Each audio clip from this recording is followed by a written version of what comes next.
Sa mga hindi pa nakakaalam, ito pala ang naging kasaysayan ni Enrique Razon at kung gaano siya kay Aman Perez. Samahan ninyo ako at kilalanin pa natin siya. Si Enrique Razon Jr. ay isang kilalang negosyante sa Pilipinas na ipinanganak noong 3 ng Marso taong 1960.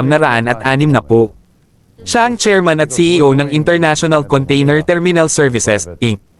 ICTSI, na isa sa pinakamalaking kumpanya sa paghawak ng kargamento sa bansa.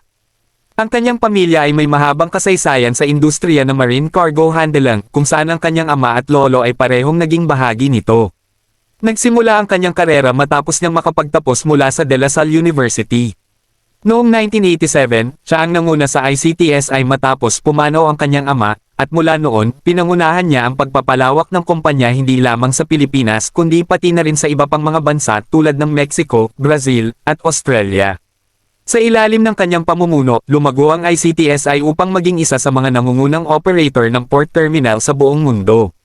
Bilang karagdagan sa ICTSI, siya rin ang chairman ng Bloomberry Resorts Corporation na nagmamayari ng Soler Resort at Casino, isang tanyag na destinasyon para sa mga turista.